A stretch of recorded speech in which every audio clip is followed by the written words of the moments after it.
বর্ষার মরশুম থেকেই জলমগ্ন মালদার ইংরেজ বাজারের ৩ নম্বর ওয়ার্ডের নেতাজি কলোনি, মালঞ্চপল্লী, বড়সাঁকো এলাকা সহ বিস্তীর্ণ এলাকা। রাস্তায় জল জমে থাকার কারণে যাতায়াতে দুরবস্থা এলাকার মানুষের। রবিবার জলমগ্ন এলাকা পরিদর্শন করলেন ইংরেজবাজার পৌরসভার চেয়ারম্যান কৃষ্ণেন্দু নারায়ণ চৌধুরী, কাউন্সিলর মনীষা সাহা সহ অন্যান্য পুর আধিকারিকেরা। এলাকা থেকে কিভাবে জমা জল নিকাশি করা যায় তা খতিয়ে দেখেন তিনি। পৌরসভার পক্ষ থেকে দ্রুত জল নিকাশি করার ব্যবস্থা গ্রহণ করা হবে বলে আশ্বাস দেন পুরপ্রধান।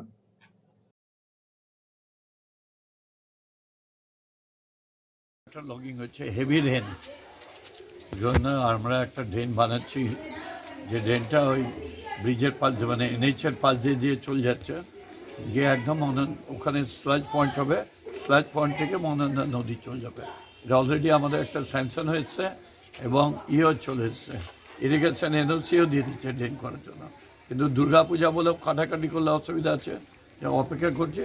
তাও এই পূজার আগে যদি আমরা পাম্প করে জল বের করতে পারি, এটা চেষ্টা করি। এই মেন কাজটা করতে হবে, জলটা বের করি। জল না বের করলে তো কোনো লাভ নেই। আমি এখানে জলটা ড্রাই করলাম, বাঁধ দিয়ে লাভ নেই। আমাকে করতে হবে একদম মেন সোর্সে জলটা বের করতে হবে, তাহলে কাজ হবে। কতদিনের মধ্যে হতে পারে এটা কাছে?